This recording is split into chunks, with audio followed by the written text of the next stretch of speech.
बागवान साथियों, नमस्कार। मैं डिम्पल पांचटा फेसबुक लाइव के माध्यम से एक बार फिर से आप लोगों से जुड़ने की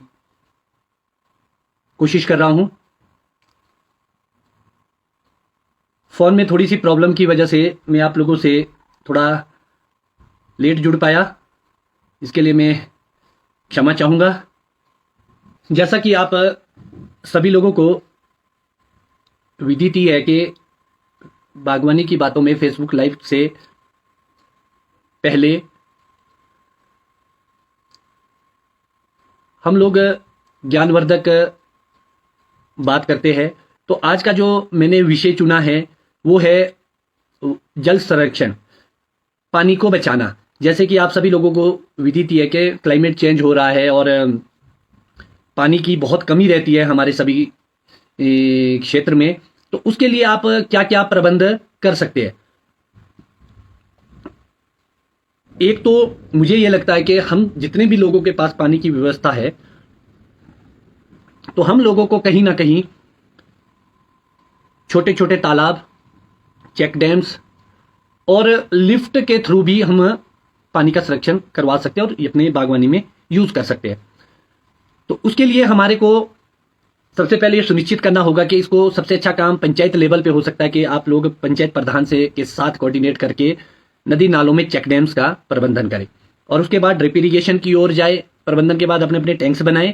तो अगर कम्युनिटी बेस्ड टैंक भी बनवाएंगे उसके लिए भी हमारे एग्रीकल्चर और हॉर्टिकल्चर की सब्सिडी भी मिलती है।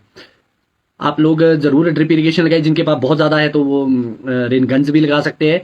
और उसके साथ साथ एक प्रबंधन आप और भी कर सकते हैं अपने बगीचों में। जैसे कि आप सभी लोगों को पता है कि आजकल बहुत अच्छी बारिश हो रही है, इसके बाद कहीं ना कहीं थोड़ा सूखा भी पड़ जाता है। तो आप लोग क्या कर सकते हैं कि जो आपका तौलिया है उसके बाहर का जो एरिया है, जो वेस्ट लैंड है, उसमें आप डिगर से गड्ढे भी बना सकते हैं। डिगर से आप होल कर दीजिए एक पौधे के चारों साइड, तो काफी दूर, पौधे के नजदीक नहीं, बहुत दूर वेस्ट लैंड पे बाहर। तो उससे क्या होगा, उसके अंदर आपका पानी रुकेगा और आपका ग्राउंड का वाटर लेवल भी बना रहेगा और एक नेचुरली वे में आप वहां पर पानी को जमा कर सकते हैं। उसके साथ साथ आप लोग कई लोगों ने अगर खाद डालनी होती है तो आप उसमें अगर पानी ऑलरेडी है तो आप उन पिट्स में थोड़ी थोड़ी खाद भी डाल सकते हैं, क्योंकि जो पानी और खाद जब जहां पे होगी तो कहीं ना कहीं पौधे की रूट्स उस पानी की ओर जाएगी और वो एक नेचुरल तरीका हो सकता है पानी बचाने का। अगर आप ज्यादा कुछ नहीं कर सकते तो ये काम तो आप कर ही सकते हैं। उसके साथ साथ जो जमीन का आपका पिछला भाग है उसमें आप गहरी नाली खोद के वहां भी आप पानी रोक सकते हैं। उससे धीरे धीरे करके अंदर ही अंदर से आपके बगीचे को पानी उपलब्ध होगा। तो ये आपका है कि आप कैसे उसका संरक्षण करते हैं। और अगर आज के दौर में हमने इतनी टफ स्थिति में भी बागवानी करनी है तो हम लोगों को पानी बचाना ही पड़ेगा। इसके साथ साथ आज की जो हमारा फेसबुक लाइव आने का मकसद था, जिसमें हम बागवानी की बातें कर रहे थे, तो आजकल का मौसम बहुत अच्छा चल रहा था, सब कुछ बढ़िया चल रहा था। तो कुछ एक जगह से हमारे को बहुत सारी प्रॉब्लम्स भी आई। पहले जो मैंने क्वेश्चन पूछे थे, जिसके क्वेश्चन आए उन क्वेश्चनों को मैं लूंगा। उससे पहले मैं आपको अपनी प्रैक्टिस बता देता हूं कि आजकल फार्मर को क्या करना चाहिए। एक बड़ा क्वेश्चन उठ के आ रहा है कि क्योंकि इस साल फसल बहुत कम है, तो बहुत सारे लोग ये सोच रहे कि हम लोग मेहनत करें या ना करें तो कितनी करें। बागवान साथियों, अगर आपके बगीचे में सेब नहीं है इस साल, ये बहुत ही दुखदाई है कि सेब नहीं है। सेब हर फार्मर के होने चाहिए, क्योंकि सब ने अपना परिवार पालना है और ये साल बहुत टफ होने वाली है बहुत सारे लोगों के लिए, क्योंकि ये हमारे बस में तो है नहीं। मगर फिर भी मैं अपने ही बिहाफ पर आप लोगों को यह बताना चाहूंगा कि मेहनत कितनी जरूरी है। उसके बावजूद भी आपको मेहनत करनी पड़ेगी। उस मेहनत में आपको क्या ध्यान रखना पड़ेगा, एक दो चीजों का बहुत ज्यादा ध्यान रखना पड़ेगा, क्योंकि इसी साल की आपने क्रॉप नहीं देखनी, अगली साल की भी क्रॉप देखनी है। आप लोग फिलहाल टॉनिक खाद का इस्तेमाल पूरी तरह बंद कर सकते हैं अगर आपकी फसल बिल्कुल ही नहीं है। आप गोबर या जो नेचुरल तरीके से आप करते हैं, आप ये कार्य अपने बगीचों में कर सकते हैं। मगर आपको दो तीन बातों का विशेष ध्यान रखना। एक, आपके बगीचों में माइट ना आए, क्योंकि उससे अगली साल की फसल पे भी फर्क पड़ता है। माइट को ना आने दे, उसके लिए उचित प्रबंधन कर दे, उस बारे में हम बात करेंगे। दूसरा होगा पतझड़, कि अपने बगीचों में मार्सोनिना ब्लॉच को खाता, फ्री पंचे और लीफ फॉल को, पत्तों को ना झड़ने दे। उसके लिए आपको टाइमली फंगेसाइड्स करनी पड़ेगी। हो सकता है कि आप थोड़ी हल्की फंगेसाइड करें, मगर आपको कंटिन्यू अपना शेड्यूल जो है वो पूरा फॉलो करना पड़ेगा। और इसके साथ साथ एक और बीमारी जो आजकल बड़ी फैलने वाली है अभी या फैलेगी, वो था वुली एप्पल एफिड। तो वुली एप्पल एफिड, माइट और अपने पत्ते, इन तीनों का प्रबंधन आपको करना ही पड़ेगा, आपकी अगर सेब है चाहे आपकी फसल नहीं है। और इसके साथ साथ आजकल का जो समय है वो लगभग वॉलनट के आसपास हमारा फ्रूट पहुंच चुका है, या उससे थोड़ा ऊपर हो चुका, थोड़ा नीचे भी है। तो आपको HMO 2 लीटर पानी में पूरे बगीचों में स्प्रे करनी है। उसमें आपको पियर में भी कर सकते हैं और अपने सेब में भी कर सकते हैं। उससे हमारी rust might, European red might और 2 स्पॉटेड माइट, वो उनके जो एग्स होंगे वो हैच होने से बचेंगे। बहुत सारे फार्मर ने क्वेश्चन रेज किया था कि आप इसके साथ मेडन क्यों डाल रहे हैं। बागवान साथियों, ये डबल प्रोटेक्शन के लिए, क्योंकि अमूमन मुझे ये लग रहा है कि जैसे ही ह्यूमिडिटी बढ़ेगी, मॉइस्चर बड़ी ज्यादा है, तो कहीं ना कहीं माइट की प्रॉब्लम आएगी। तो इससे पहले क्यों ना उसको अगर हम उसके एग्स को ही ना फटने दे, पूरी तरह नहीं मारना है हमने, जितनी भी हम कंट्रोल कर पाए तो इस स्टेज पे आप कर सकते हैं। आगे जब कीड़ा शुरू हो जाएगा ना, तो उसको कंट्रोल करना बहुत ही मुश्किल है, बहुत ही ज्यादा मुश्किल है। इवन जब एक बार कीड़ा, क्योंकि लगभग 8 से 9 बार ये एग लेइंग करके बच्चे पैदा करती है माइट्स, तो ये बहुत ही खतरनाक चीज है, इसलिए मैंने उसको प्रोटेक्ट। बहुत सारे लोगों का क्वेश्चन था कि मैजिस्टर क्या हट गया है शेड्यूल से, या बागवान साथियों आपको समझना पड़ेगा, ऐसे कमेंट्स जो लोग करते हैं बेसिकली उन्हें बागवानी से ज्यादा कोई इंटरेस्ट नहीं है, या तो कोई घर में करने वाला है, सिर्फ वो लोग सोशल मीडिया पे आके सिर्फ अपना टाइम पास करते हैं। आप लोगों को यह पता होना चाहिए कि जो मैजिस्टिक होता है या मैजिस्टर जिसको हम बोलते हैं, वो किस लिए होता है, वो अडल्ट को मारता। अभी जब अडल्ट है ही नहीं तो हम उसको क्यों डालें। अभी हम एग्स के लिए काम कर रहे हैं, तो जब हमने एग्स मारने तो मेडन, ओबेरॉन, बोर्नियो इस टाइम में लोग डालते हैं, तो ये आपके एग्स के लिए होता है। हाँ, ये जो जरूर मेरा एक ट्रायल था कि समर ऑयल के साथ मेडन डालने का, तो अभी तो मुझे 2 डेज हुए और ऐसी कोई प्रॉब्लम नहीं लगी। इवन मैंने पियर में भी करा। अगर ये अभी ट्रायल बेस है, आप लोग नहीं करना चाहते तो आप मत करें, आप मगर सिंपल HMO जरूर अप्लाई करें। आप जो भी इसके रिजल्ट्स रहेंगे, कैसे रहेंगे, वो हम वक्त के साथ साथ आप लोगों से शेयर करते रहेंगे। मगर ये बहुत सारे फार्मर डालते थे ये कॉम्बिनेशन, तो इसलिए मैं आप लोगों से सिर्फ शेयर कर रहा था कि अभी मेरा ट्रायल बेस है मेडन प्लस HMO का। तो ये उपयुक्त समय है HMO डालने का, और कहीं ना कहीं थोड़ा बहुत जो सेंजो स्केल है उसको भी ये अभी कंट्रोल करेगा, और हल्का फुल्का वुलियाफिड को भी ये कंट्रोल करेगा। इसीलिए ये मल्टीपर्पल है, बाद में इसकी स्प्रे होगी नहीं। अभी आजकल बढ़िया समय था और मैंने उसकी स्प्रे कर दी है। इसके साथ साथ बहुत सारी जगह पे मार्सोनिना की भी प्रॉब्लम आ रही है अल्टरनेरिया के बाद। मैं हैरान हूं कि इतनी जल्दी आ गया है, तो आप लोगों को अवेयर रहना है बगीचों में। और बहुत सारी जगह से स्क्रैप की भी शिकायत आ रही है। जब भी आप बागवान साथियों बगीचों में जाए तो अपने बगीचे की अच्छे से मॉनिटरिंग करें। अच्छे से मॉनिटरिंग का मतलब है कि हर पत्ते को देखने की कोशिश करें, रोज बगीचे में जाए, दिन में 2-3 बार जाए। तो जब आपको कभी भी किसी तरीके की अलग सा कुछ दिखता है पत्तों के अंदर, तो उसकी आप जरूर जांच करें। कोई भी विशेषज्ञ है, हॉर्टिकल्चर डिपार्टमेंट के डॉक्टर है, या हमारी तरह बहुत सारे लोग हैं जो जिनको आप फोटोग्राफ भेज के पता कर सकते हैं कि ये क्या बीमारी है, और उचित रख रखाव। उसके साथ साथ एक बड़ी इंटरेस्टिंग बात मैं आप लोगों से शेयर करना चाहूंगा कि जो ये माइट है ये कब से ज्यादा हुई, जो मैं मानता हूं। जो 2 स्पॉटेड माइट है ये तो बेसिकली नीचे मिट्टी पे रहती थी, घासों में रहती थी। जब से हम लोगों ने बगीचों को पूरी तरह से क्लीन करना शुरू करा, बिल्कुल साफ करना शुरू करा, तब से लेकर यही वाली माइट 2 स्पॉटेड आज हमारे पौधों में पहुंच चुकी है। ये जब हम उनका नेचुरल खाना खत्म कर देंगे, तो मेरा अपना मानना यह है बागवान साथियों कि जब आप अपना बगीचा साफ करें तो सिर्फ अपना तौलिया साफ करें, बेसिन साफ करें, मगर जो बाहर की घास है उसको एटलीस्ट रहने दें। जितने भी इंसेक्ट पेस्ट है वो उसमें ही उलझे रहेंगे, वो आपके सेब को डैमेज नहीं करेंगे या बहुत ही कम करेंगे। वो कीड़ा तब ऊपर चढ़ता है जब आप उसको घास को पूरी तरह क्लीन कर देते हैं। ये मेरा अपना पर्सनल ओपिनियन है कि बहुत सारे लोग शायद डिफर भी करेंगे, मगर मैं बड़ा प्रैक्टिकल आदमी हूं और मैंने ये चीज फील करी है। तो इसीलिए मेरा अपना मानना है कि आप घास को कहीं ना कहीं अपने बगीचों में काफी हद तक रहने भी दे। और इसके साथ साथ एक क्वेश्चन और आता कि फंगिसाइड्स अब क्या होगी हमारी। तो बागवान साथियों, अभी का जो समय होगा अब मर्सोनिना की ओर जाएगी, तो आपको कॉन्टेक्ट और सिस्टमेटिक का ध्यान रखना कि मिक्स करते ही डाल, कोई भी केमिकल आपको मॉलिक्यूल आपको रिपीट नहीं करना है। तभी मैं बोलता हूं कि नौनी यूनिवर्सिटी के द्वारा, विभाग के द्वारा जो स्प्रे सारणी शेड्यूल आप लोगों के बीच लाया जाता है, उसको सारणी को पढ़े, उसके हिसाब से आप स्प्रे कर सकते हैं। और दूसरी बड़ी बात है कि आज आजकल आप लोग एक चीज का और विशेष ध्यान रखें कि जब भी आप HO डालेंगे समर ऑयल, तो जो आपके खास तौर पर अभी मैं बड़े टारगेटेड बेस पे बोलूंगा, जैसे लाइक आप शमीर करते हैं, शमीर में कैप्टान है, या दूसरा शायद ताकत है, ऐसे ऐसे बहुत सारे प्रोडक्ट आते हैं। आप लोग दुकानदार की और कंपनी वाले की बातों में ना आए।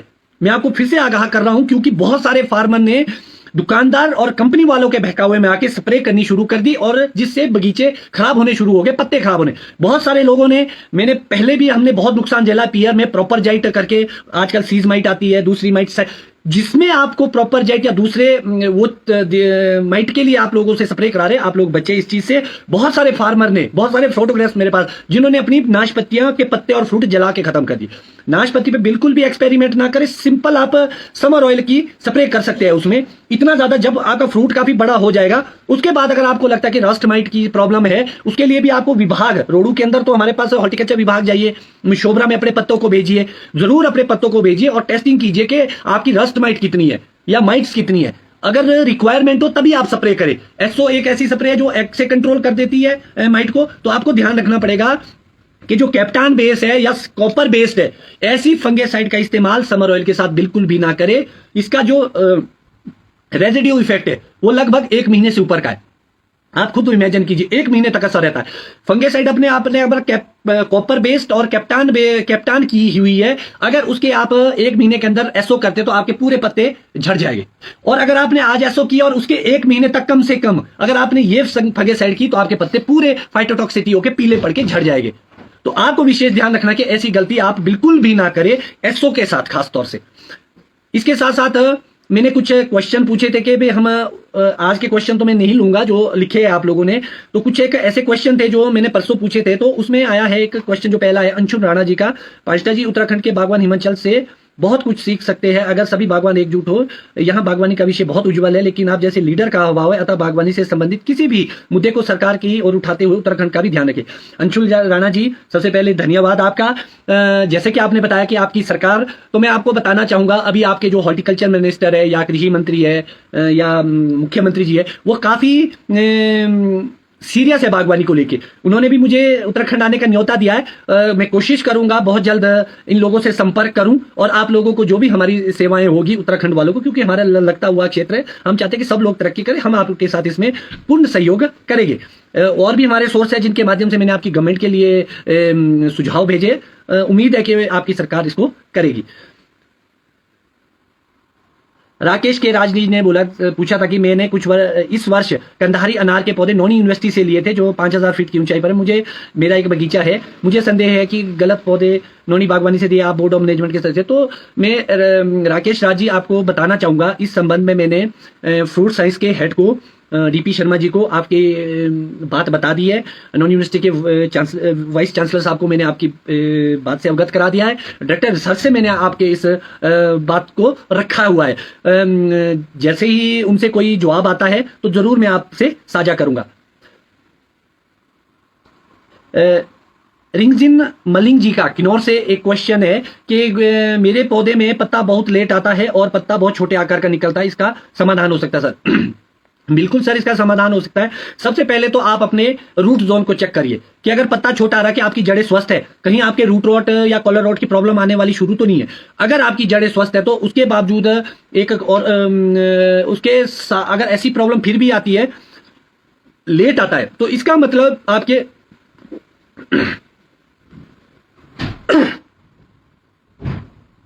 सॉइल के अंदर माफी चाहूंगा,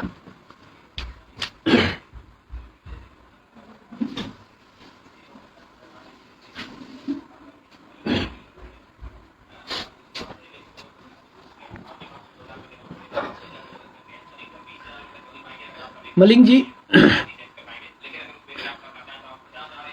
अगर आपके रूट्स जोन अच्छा है और पत्तियां बहुत लेट आती है और ये बहुत सारे फार्मर की प्रॉब्लम है, तो आपके जमीन में रूट इन्फेक्शन हुआ है।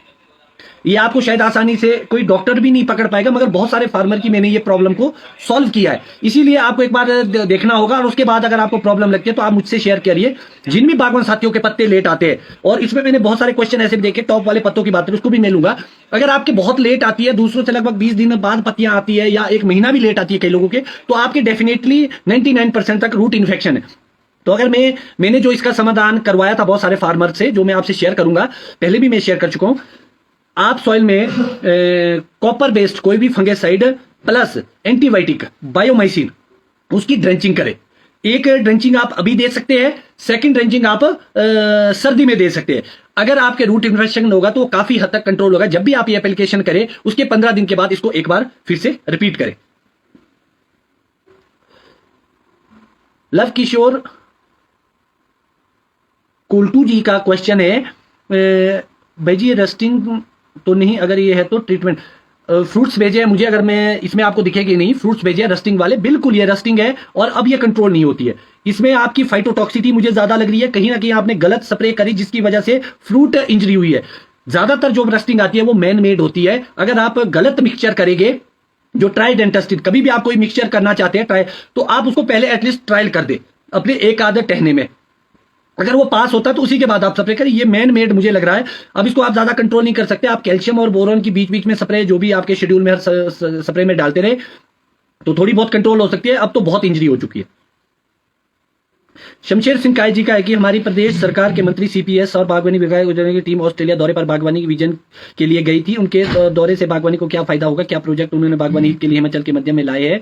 क्या सरकार बागवानी के विषय को लेकर चिंतित है या फिर इस साल अगले साल आने वाले समय में नीति के लिए? शमशेर काय जी आपका बहुत अच्छा क्वेश्चन है। अगर इस पे मैं तो क्या बोल सकता हूँ, ये सरकार का विषय है। मगर अगर आपने ये मुझसे पूछा कि क्या ये दौरे पर गए थे, क्या ये सही है गलत है, क्या इसको, डेफिनेटली इसका फायदा होता है जो हमारे लिए नीति निर्धारित करने वाले लोग हैं, चाहे हमारे सीपीएस श्री मोहनलाल ब्राटा जी है या हमारे बागवानी मंत्री श्री जगत नेगी जी है। अगर उनके साथ अधिकारी अगर बाहर गए हैं तो कहीं ना कहीं उनको भी दिखेगा कि भाई दुनिया में क्या हो रहा है। अगर वो लोग यहीं रहेंगे तो उनको कैसे पता लगेगा कि दुनिया कहां पहुंच गई है? यूट्यूब और सोशल मीडिया पे देख के नहीं, प्रैक्टिकली आपको। तो सरकार का एक अच्छा इनिशिएटिव था कि वो लोग मंत्री बाहर गए हैं। अब फायदा उसका जो क्लीन प्लांटिंग मटीरियल का था, मैंने आपको जैसे भी पता है कि भाई हमने इसको बोर्ड ऑफ मैनेजमेंट में आज से काफी समय पहले, जैसे मेरी नियुक्ति हुई, पहली बोर्ड की मीटिंग हुई, उसमें हमने ये क्वेश्चन जरूर रेज किया था कि क्लीन प्लांटिंग मटीरियल। आज उसी के परिणाम स्वरूप सरकार, विभाग, यूनिवर्सिटी, सभी लोग, क्योंकि एक मेरा माध्यम रहा, मैंने यूनिवर्सिटी में बोर्ड ऑफ मैनेजमेंट के सामने वो बात रखी क्लीन प्लांटिंग, वहां से वो सरकार तक गई और सरकार ने उसको सीरियसली लिया। इसके लिए सरकार, वर्तमान की सरकार सच में काबिले तारीफ है कि उन्होंने ऐसा स्टेप लिया क्लीन प्लांटिंग मटीरियल को लेके। डेफिनेटली इसका फायदा मिलेगा हमारे फार्मर को, क्योंकि वर्ल्ड वाइड वायरस की लड़ाई चल रही है। तो हमें कहीं ना कहीं ये सोचना पड़ेगा कि भाई इसका आने वाले समय में सार्थक और अच्छा परिणाम निकलेगा। बिट्टू प्रदीप ठाकुर जी का, कुछ प्लांट में टॉप में ग्रोथ कम है, बाकी नीचे अच्छी है, प्लीज डिंपल। तो बहुत सारे फार्मर आप लोग देखिए, जो आपकी पौधा होता है उसमें ऊपर की पत्तियां बिल्कुल छोटी छोटी और पतली पतली आती है। उसके दो रीजन मैं मानता हूं। एक रीजन, जो आपका मेन हेड है उसके साथ की जो सेकंड ब्रांच है वो कहीं ना कहीं ज्यादा ग्रो कर रही है, उस वजह से उसमें प्रॉब्लम आ रही है। वो प्रॉब्लम क्यों आती है? जो हम क्लीन प्रूनिंग करते हैं, नजदीक जो घाव देते हैं या मोटा घाव आप कभी देंगे तो साइड वाली ब्रांच, क्योंकि उसको नीचे से जो भोजन की सप्लाई आएगी तो जड़ों से, तो वो कहीं ना कहीं साइड में जा रही है, उस वजह से भी प्रॉब्लम आती है। अगर आपके ये प्रॉब्लम नहीं है तब आपको क्या करना पड़ेगा, अगले सर्दी में आपको क्या करना पड़ेगा, वो हेड काट के आपको दूसरा हेड बनाना पड़ेगा। मगर ये जो प्रॉब्लम ज्यादा आती है इसमें आपको ये देखना होगा कि कहीं जिंक की कमी तो नहीं। अगर बिल्कुल पतली पतली सी और गुच्छेदार पत्तियां आती है तो जिंक की कमी भी होती है। तो यहां पर मैं जो उसकी ट्रीटमेंट आप सभी लोगों को बोलूंगा, जिस भी बागवान साथी कोई प्रॉब्लम है, कि आप लोग जिंक सल्फेट लगभग 8 किलो, आप इसको कम ज्यादा कर सकते हैं। 8 किलो अगर आप एक ड्रम में डालते हैं, एक खाली ड्रम में, उसमें आप 100 किलो ताजा गोबर डालिए और उसको क्लॉकवाइज एंटी क्लॉकवाइज 8-10 दिन घुमाते रहिए, छायादार जगह में रखिए। उसके बाद जो सोल्यूशन आपके पास तैयार होगा, क्योंकि इसको मैंने ट्रीट करा था और 100% मैंने इसमें कामयाबी भी हासिल की। हो सकता है किसी साइंटिस्ट और डॉक्टर ने इसको अप्रूव ना किया हो ये प्रैक्टिस, मगर मैंने जो करी है उसमें अगर जिंक की कमी हुई तो वो पूरी हो जाएगी। और एक पौधे में आपको डालना कितना, अगर आपका बहुत बड़ा पौधा तो लगभग आप 10 लीटर तक डाल सकते हैं। छोटे पौधों में 2 से लेकर 5 लीटर तक आप नजदीक में और थोड़ा दूर झपल के साथ आप इसको डाल सकते हैं और मेरे हिसाब से ये प्रॉब्लम आपकी काफी हद तक ठीक हो जाएगी। ब्रिज ठाकुर जी, कैब्रिटॉप के साथ और क्या डाल सकते हैं? आप कैब्रिटॉप के साथ न्यूट्रिशन डाल सकते हैं, मगर ये कोशिश करिए कि जो भी आप इंसेक्टिसाइड करते हैं, जब भी आप इंसेक्टिसाइड करते हैं, खास तौर पर उसको सेपरेट करें। वैसे तो इंसेक्टिसाइड करना नहीं चाहिए, मैं कभी भी रिकमेंड नहीं करता हूं, ना मैं आसानी से करता हूं। अगर बहुत ही प्रॉब्लम हो तभी हमारे को इंसेक्टिसाइड पे जाना चाहिए, अदरवाइज आप इसको रहने दे। जैसे कि ग्रीन रोजी एप्पल एफिड, ब्लैक एफिड से लगे हुए, हर आदमी ने स्प्रे करी, मैंने नहीं करी, मगर वो खुद ही ठीक हो गया और इतनी ज्यादा प्रॉब्लम भी नहीं हुई। मगर जो हमारे तोता मामा है या जो फ्रेंडली हमारे कीड़े हैं, उनका वो भोजन होता है। तो आपको यह ध्यान रखना पड़ेगा कि अगर आप सारी चीजों को, माइट को भी पूरी तरह 100% कंट्रोल कर देंगे, रस्ट माइट को भी और अपने ग्रीन एफिड्स को भी, तो जो वो आपके फ्रेंडली पॉपुलेशन है वो खाएगी क्या? वो तो भूख से ही मर जाएगी, क्योंकि उसकी डिपेंडेंसी उन पर है। तो आपको कोई भी चीज करनी है, आपके बगीचों में हर चीज होनी चाहिए, बीमारियां भी आपके बगीचों में होनी चाहिए, क्योंकि नेचुरली उसको कंट्रोल कुदरत करती है। तो इस बात का भी आपको ध्यान रखना पड़ेगा। भगत सिंह जी, सेब का साइज बहुत ही कम है, इसलिए कोई उपाय बताएं। सेब का साइज आपका कुछ एक कारण होते हैं जिसकी वजह से कम हो। एक, आपके बगीचे में बहुत ज्यादा ग्रोथ होगी, अगर ओवर वेजिटेशन होगी और फसल कम होगी तो डेफिनेटली आपका साइज कम आएगा। इसके लिए आप ये कर सकते हैं कि आजकल फर्स्ट स्टेप में आप समर प्रूनिंग की ओर जा सकते हैं, लाइट पेनिट्रेशन होगी। दूसरा क्या होगा कि हो सकता है कि न्यूट्रिशन की अपटेक कम होगी, खासतौर पर नाइट्रोजन की। हो सकता है कि जब आपके फ्रूट सेटिंग होना, उसके बाद आपने सेल डिवीजन के लिए कोई उपयुक्त प्रबंधन नहीं किया। अगर सेल डिवीजन अच्छे से नहीं होगा तो सेल की डेवलपमेंट अच्छी नहीं होगी, जिस वजह से साइज कम आता है। या एक साइज ना आने का कारण होता है ओवर क्रॉपिंग। बहुत सारे हमारे बागवान साथी जिनके बहुत क्रॉप लगती है वो फ्रूट थिनिंग क्यों नहीं जाते। अगर आप टाइमली फ्रूट थिनिंग कर देते हैं तो साइज की ओर बहुत अच्छी तरीके से जाता है। सुरेंद्र शर्मा जी का, एचएमओ के कुछ समय बाद अल्टरनेटिव की प्रॉब्लम शुरू होगी, एचएमओ के कितने दिन बाद फंगिसाइड करें और कौन सी बेस्ट रहेगी? सुरेंद्र शर्मा जी, एचएमओ के कुछ समय के बाद अल्टरनेटिव, एचएमओ और अल्टरनेटिव का कोई लेना देना नहीं है। अल्टरनेटिव अपने समय पे आएगा। अगर आया है तो अगर आप फंगिसाइड की बात करते हो तो लगभग आपको 10 दिन का गैप देना पड़ेगा फंगिसाइड में और एचएमओ में। स्प्रे के बाद 10 दिन, स्प्रे से पहले भी 10 दिन। राजेंद्र नेगी जी का क्वेश्चन है कि रेड डिलीशियस में इस बार बहुत रेस्टिंग है, खासकर किंग रोट और रेड ब्लॉक्स, जबकि पीजीआर की भी सब। तो राजेंद्र नेगी जी, यहां मैं आपको बताना चाहूंगा, जो आपके हाई कलर स्ट्रेन है उसकी स्किन बड़ी सेंसिटिव है। इस साल जो मैक्सिमम जो रेस्टिंग है वो आज से नहीं, वो बहुत तब से हमेशा ही आती है। वो मैक्सिमम फ्रॉस्ट इंजरी है, एक चढ़ी सी बनती है चारों साइड बड़े बड़े पैच में, फ्रूट के बीच में, तो वो फ्रॉस्ट इंजरी है। और जो ये वाली रस्टिंग है वो ऊपर से डंडी के पास से हमारी रसेट शुरू होती है, वो फंगल डिजीज, ये फ्रॉस्ट की वजह से है। तो हो सके तो ऐसे फ्रूट को आप कट डाउन कर दीजिए। और बात आई पीजीआर की, हो सकता है कि जी पीजीआर का आपका करने का समय सही ना रहा हो उस वक्त। वैसे फ्रॉस्ट इंजरी के लिए ही पीजीआर होता है। दूसरी बड़ी बात है कि भी आपका जो पीजीआर है, आपने कौन सा यूज करा था, कैसा यूज करा था, कहीं डुप्लीकेट तो नहीं मिल गया, ये बहुत सारे इश्यूज है। मैं इस पे कोई कमेंट नहीं कर सकता ऐसे बिना जांच के। Sandeep Thakur ji, M45 plus carbendazim plus majestic mite के लिए कर सकते हैं? बिल्कुल भी नहीं कर सकते। आप कभी भी फंगिसाइड के साथ आप माइटीसाइड ना करें, माइटीसाइड को हमेशा सिंगल करें। तो इसीलिए आपको ध्यान रखना पड़ेगा कि भाई फंगिसाइड के साथ और टॉनिक के साथ आप इंसेक्टिसाइड बिल्कुल भी मिक्स ना करें, चाहे वो वुलियाफिड के लिए है चाहे आपका। अगर आपको बहुत प्रॉब्लम है तो आप रोगर टाइप में कर सकते हैं जो आपको कंट्रोल करेगा, मगर उसके बाद भी कहीं ना कहीं आपको थोड़ी बहुत माइट की प्रॉब्लम और ज्यादा आ सकती है।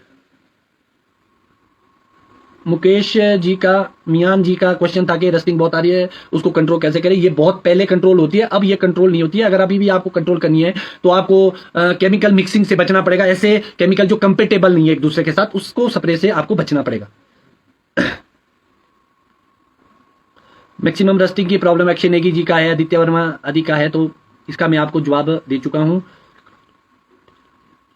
आदित्य वर्मा आईडी का क्वेश्चन है जी कि जो बड ग्रोथ में चला गया बीमे के साथ से जो पिन, अगर आपको लगता है बहुत ज्यादा चली गई है तो आप उसको रिंग पर से काट सकते हैं या उसको स्टब पर काट सकते हैं, तभी वो कंट्रोल होगी, अदरवाइज वो बहुत बड़ी चली जाएगी। आजकल ही उसको काटे।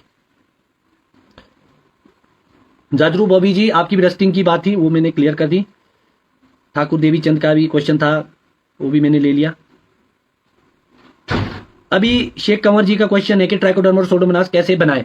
ट्राइकोडर्मा और सोडोमोनास पाउडर फॉर्म में भी आता है और लिक्विड फॉर्म में भी आता है। इसको आप 1-1 लीटर लेके या 1-1 किलो लेके गुड़ और बेसन के साथ, इसका आप 3-4 दिन में कल्चर तैयार हो जाता है। तो आप इसको ऐसे भी बना सकते हैं। मेरे हिसाब से अब जो नेचुरल फार्मिंग आ गई है जिसमें हम जीवामृत बनाते हैं, गंजीवामृत, जो ये सारी चीजें हैं, आप इसको जरूर इसकी बुकलेट ले और इसको बनाने की विधि ले। ये कहीं ना कहीं आपके रूट रॉट, कॉलर रॉट सबके लिए कामयाब होगा। बहुत जल्द नेचुरल फार्मिंग पे भी वीडियो बनाने की ओर हम एक सोच प्लान कर रहे हैं और उसमें आपको बेहतर रिजल्ट के साथ आपको हम दिखाएंगे। इवन मैं खुद भी कर रहा हूं और काफी बेहतर रिजल्ट अभी तक मुझे मिल रहे हैं, वो मैं आने वाले समय में आपसे शेयर करूंगा।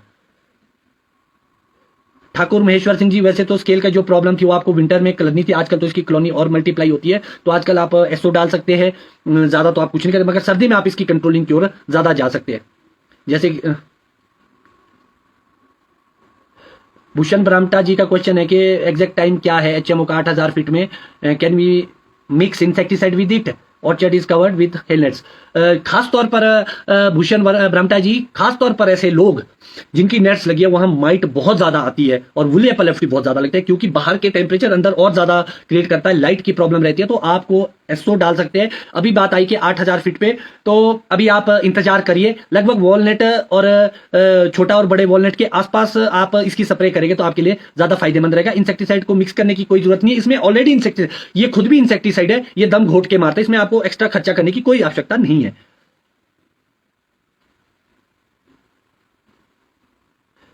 नहीं वास्ता जी, टॉप में लीव्स नहीं आ रही है, तो उसका मैंने आपको बता दिया कि किस वजह से नहीं आती है।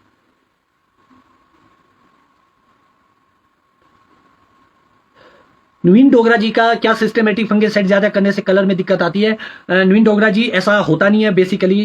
हाँ, एक चीज जरूर है कि टेबोकोनाजोल को एक साथ हमने देखा कि अगर आप लेट करते हैं तो थोड़ा सा कलर लेट आता है, तो टेबोकोनाजोल को आप लेट ना करें, थोड़ा जल्दी कर दे, आजकल भी कर सकते हैं वॉलनट से पहले पहले। तो बाकी मुझे नहीं लगता कि इसकी वजह से कलर में प्रॉब्लम आएगी। आयुष कुपवान जी ने ग्रीन एफिड का फोटो भेजा है, नॉर्मल है, थोड़ी थोड़ी चीज है। अगर बहुत प्रॉब्लम आपको लगती है, आप इलाज ही करना चाहते हैं, तो स्पॉट स्प्रे से आप इसको कंट्रोल कर सकते हैं। धामी गोलू भगवान जी, वुलियापल एफिड लगा, बिल्कुल वुलियापल एफिड लगा, तो अभी आप स्टार्टिंग स्टेज पे आप इसको स्पॉट स्प्रे से करें। रोगर, क्लोरोफोरिफॉस, थायोमेथोक्सोम, जो भी आपको ऐसा केमिकल मिलता है, तो पिट्ठू मशीन में मिला के जहां दिख रहा है आप वहीं पर उसकी स्प्रे कीजिए। और हफ्ते के बाद फिर से बगीचे में घूमिए, फिर से वही सब प्रोसीजर अपनाइए, हफ्ते के बाद फिर घूमिए। अगर छोटा मोटा होगा तो ये ऐसे ही कंट्रोल होगा, हम भी ऐसे कंट्रोल करते हैं। देशराज ठाकुर जी, समर प्रूनिंग के बारे में अभी तो नहीं बताऊंगा, जब बगीचों में होगा तब मैं आपसे जरूर साझा करूंगा कि समर प्रूनिंग कैसे करते हैं और कितनी करते हैं।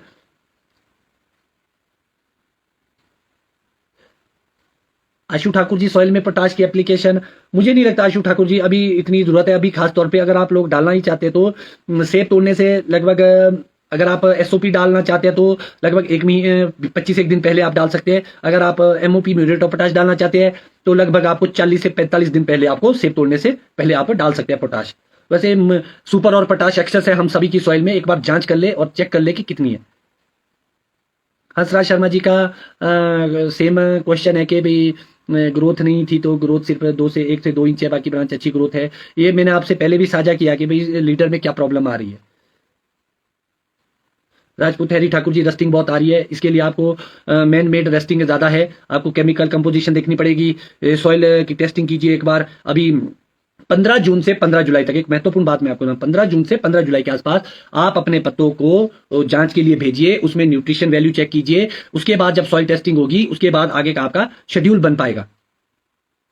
कैब्रियोटॉप के साथ एनपीके, जरूर चायपत्ती केमिकल कॉम्बिनेशन है, बिल्कुल आप इसको कर सकते हैं इजिली। नंदलाल शर्मा जी, कलमों के टॉप को कीड़ा कोई खा रहा है, अगर आपको ऐसा लगता है तो स्पॉट स्प्रे से आप उस पर इंसेक्टिसाइड की स्प्रे कर सकते हैं, रोगर वगैरह आप कर सकते हैं, या थायोमेथोक्सोम, तो वो काफी कंट्रोल हो जाएगा। आर्यन गौतम जी, पॉलीराम बेस्ट है या कैब्रियो टॉप? बेस्ट तो हम क्या डिसाइड करेंगे, मगर फंगिसाइड्स है दोनों, किसी को भी आप एक को स्प्रे कर सकते हैं।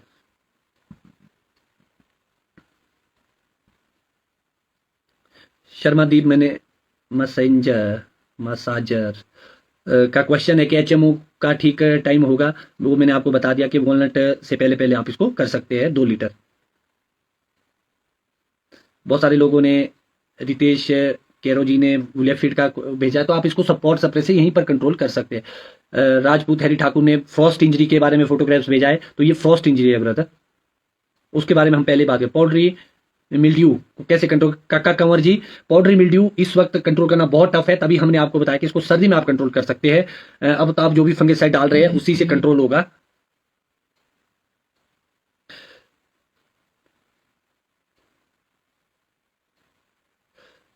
आज के कुछ क्वेश्चन आ रहे हैं, आज की लाइव स्ट्रीम के, कार्बेंडाइजिन के साथ मल्टीप्लेक्स डाल सकते हैं, तो मैं यहाँ बड़ा डिफर करूंगा। ठाकुर नीरज हैबी जी, आप लोग जो एग्रोमीन मल्टीप्लेक्स है इसके साथ कम ट्रस्ट वर्दी है। मैंने हमेशा देखा कि अपने प्रैक्टिकल एक्सपीरियंस से इससे रस्टिंग की प्रॉब्लम काफी, फ्रूट इंजरी काफी हो जाती है। तो अप्लाई करने से पहले आप जो भी सोल्यूशन इसके साथ मिलाते हैं, तो आप एटलीस्ट एक टहने में पहले कर दे, 24 घंटे तक उसको ऑब्जर्वेशन में देखे, तो तभी आप देखे कर पाएंगे। संतराम शर्मा जी, एप्लिन अभी डाल सकते हैं, मुझे नहीं लगता कि अब आप एप्लिन कर सकते हैं, अब आप बहुत लेट हो चुके हैं। मेहता एग्रोकेमिकल 75 पर दाने पर गमसा, ये सैला होता है जो आपका गौनसा निकालता है फ्रूट पे। काफी प्रॉब्लम्स आ रही है आजकल, तो जो ये सैला की प्रॉब्लम है इसके लिए आप रोगर, थायोमेथोक्साम, इस टाइप का इंसेक्टिसाइड इस्तेमाल, मगर आप तभी इसका इस्तेमाल करें अगर आपको बहुत प्रॉब्लम है, बहुत ज्यादा सैला है, तो तभी आप इस पे जाए, अदरवाइज आप इस पे ना जाए, इंसेक्टिसाइड अवॉइड करें।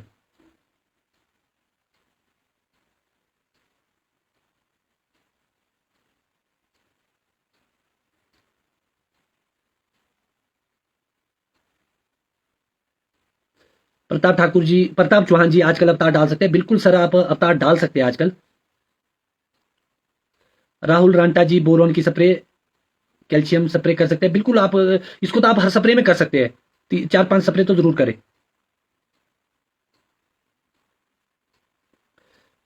आर्यन सिंह ठाकुर जी, सीजन से पहले बहुत सारा कीड़ा लगता है, इसके लिए आप एक टाटा का टकुमी भी आता है, इफ्को का टकीबी भी आता है, और भी बहुत सारी चीजें आती है जो आपके सुंडी के लिए होती है, तो उससे आपका ये कंट्रोलिंग हो जाएगी।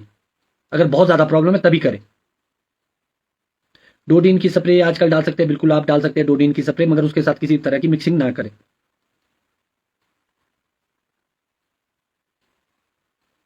आरडी राजता जी, कौन सा निकल रहा है? वो इंसेक्ट है, वो सैला है। लीफ येलो हो रही है, नीनू टोकरा जी, तो येलो हो रही है, किस वजह से येलो हो रही है? मर्सोनिना है या कोई और चीज है? उसको जरूर आप बागवानी विभाग में चेक कराए, या मुझे भी आप फोटोग्राफ शेयर कर सकते हैं।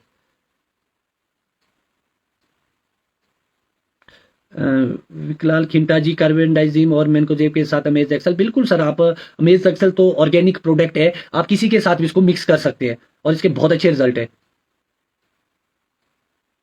सार्थक की टाइमिंग, जितेंद्र कंवर जी, अभी बहुत सारे क्वेश्चन आ रहे कि सार्थक डाले, ये जो भी आप फंगेसाइड डालते हैं बागवान साथियों, उसको जब आप अप्लाई करते हैं उसके बाद वो रिपीट नहीं होना चाहिए, ध्यान रखिए। सिर्फ डोडिन अभी इसलिए बोलते हैं कि टेम्परेचर अभी बढ़िया है, 1-2 दिन तो काफी ज्यादा हो गया था, जैसे ये 1-2 दिन में मौसम साफ होता तो आप डोडिन की ओर जाइए, डोडिन आप कर सकते हैं। मैं डोडिन नहीं करता क्योंकि उसके साथ प्रॉब्लम बहुत है, टेम्परेचर देखना पड़ता है, कहीं ना कहीं फिर रेस्टिंग की प्रॉब्लम आती है।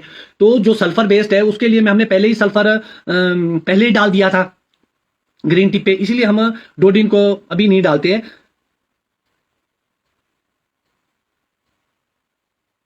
प्रोमेलिन का इस्तेमाल, शबीर जी, आप के क्या अभी क्या स्टेज है वो देखने वाली बात है। कभी भी पीजीआर का ओवरडोज ना करें आप, खासतौर पर 250 ml से ऊपर जाने की कोशिश ना करें, चाहे स्प्लिट में चाहे सिंगल एप्लीकेशन में। We are playing with PGR, PGR का इस्तेमाल, सही इस्तेमाल अगर आप करेंगे तो आपको बेहतर रिजल्ट मिलेंगे। अगर आपने इसमें अपनी कोई चीज ऐड करने की कोशिश करी तो ये नेगेटिव इंपैक्ट भी आप आपके पौधों पर डाल सकता है, इसलिए इसका सदुपयोग और रेशो का खासतौर पर ध्यान रखें। भूपिंदर चौहान जी, 2 किलो यूरिया, जैसे कि आजकल आपको पता है भूपिंदर चौहान जी, पानी ऑलरेडी ठंडा होता है, ऊपर से आप यूरिया डालेंगे, टेम्परेचर फिर डाउन आएगा। अगर आपका पानी का टेम्परेचर 10 डिग्री से नीचे आया फिर भी आपकी फंगिसाइड काम नहीं कर पाएगी, तो आपको यह ध्यान रखना पड़ेगा कि आप क्या कर रहे हैं। बागवान साथियों, मुझे लगता है कि आज के लाइक हमने काफी क्वेश्चंस ले लिए अपने, और इसके साथ साथ मैं चाहूंगा कि अगर कोई ऐसी और बात रह गई है जो अभी कर सकते हैं हम, तो मुझे लगता है कि हमने सारे विषयों को बखूबी छू लिया है। सिर्फ मैं यहां पर आपको अवगत कराना चाहूंगा पियर से, नाशपति से, नाशपति के साथ खिलवाड़ ना करें ज्यादा। रस्ट माइट के नाम पे आप उस पे गलत स्प्रे करें, उसको खराब ना करें, लाखों रुपए का नुकसान हर साल होता है, इस साल भी आप ये कोशिश ना करें।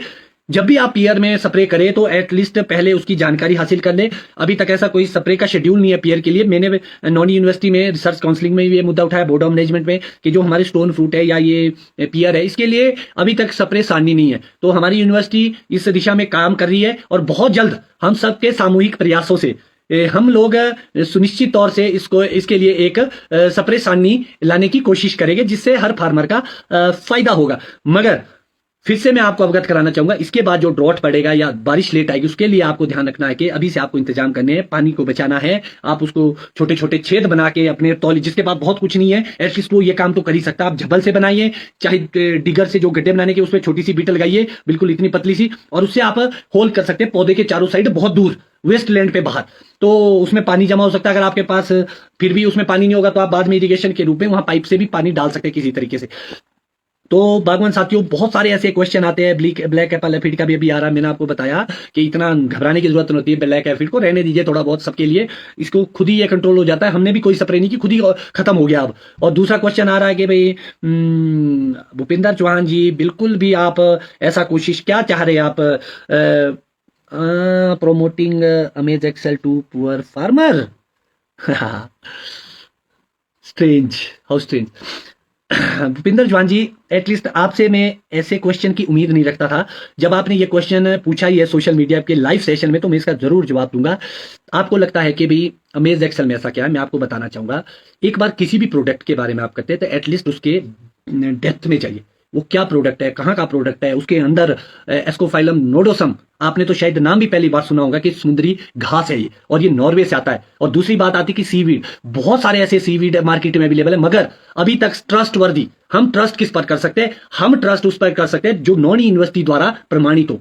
अमेज एक्सेल इसलिए मैं बोल रहा हूं क्योंकि ये नॉनी के रिसर्च काउंसलिंग में क्वेश्चन उठा था, इसीलिए उसके रिजल्ट दिखाए गए थे वहां साइंटिस्ट के। पैकेज एंड प्रैक्टिस में भी नहीं आया, जो अगली साल की बुकलेट आएगी उसके ये पैकेज एंड प्रैक्टिस में जरूर आएगा। और इसके कलर पे बहुत अच्छे रिजल्ट है। ये सीवीड है, ये स्ट्रेस से बाहर निकालता है प्लांट को। तो ये नेचुरली एक ऑर्गेनिक टाइप का एक पीजीआर है एक तरह से। अगर आपको इसमें भी प्रमोशन की बात आती है, अगर सच में मैं इस काबिल हूं कि मेरे मुंह से निकले हुए शब्द से किसी चीज की प्रमोशन होती है, तो मैं अपने आप को सौभाग्यशाली समझता हूं कि मैं इस काबिल बना हूं। और गलत चीज को कभी प्रमोट नहीं करेंगे। जिसके रिजल्ट हमारे बगीचे में आएंगे उसको प्रमोट करेंगे, या जो प्रमाणित होगा, जिसके ट्रायल पास हुए होंगे हमारे पास। जरूरी नहीं कि वो नॉनी के सेपरेट शेड्यूल में हो। अगर हमारे पास अपने पास शेड्यूल है तो आप उसको फॉलो कर सकते हैं। अगर इसके बावजूद भी आपको ये लगता है कि आपके पास मार्केट में और भी बहुत सारे सीवीड है, आप एटलीस्ट उसको ले सकते हैं। आप वाद्य नहीं, आप लोग, मैं आपको वाद्य नहीं कर रहा हूं कि भाई आप कौन सा प्रोडक्ट डालेंगे। मैं कभी भी आपको वाद्य नहीं कर रहा, मैं कर भी नहीं सकता हूं, क्योंकि ना मैं ऐसा चाहता हूं कि आप वाद्य हो। हम तो सिर्फ अपनी प्रैक्टिस शेयर करते हैं। मगर आपके इस तरह के क्वेश्चन से जरूर मैं हर्ट हुआ हूं।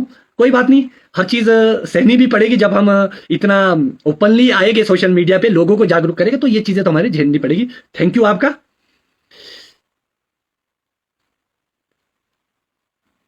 टेकचंद सरकैक जी, बहुत सारी पत्तियां पीली पड़ रही है। एक चीज और ध्यान रखिए टेकचंद जी, और बहुत सारे लोगों की प्रॉब्लम होगी कि जो छोटी पत्तियां होगी बिल्कुल वो पीली पड़ रही होगी, तो वो नेचुरल प्रोसेस है। वो वीक पत्तियां आती, छोटी छोटी पत्तियां जो पत्तियों के पीछे होती है वो झड़ती है, उससे आपको घबराने की आवश्यकता नहीं है। और मोजैक वायरस से पीला पत्ता भी अभी झड़ेगा, लीफ कर्ल से भी पीला बन के झड़ेगा। इसमें आपको एटलीस्ट जो आपका पत्ता है उसको आप जरूर चेक करवाइए। आपके नजदीकी जो भी हॉर्टिकल्चर विभाग है वहां पे चेक करिए, या फोटोग्राफ्स के माध्यम से आप मुझे भी शेयर कर सकते हैं।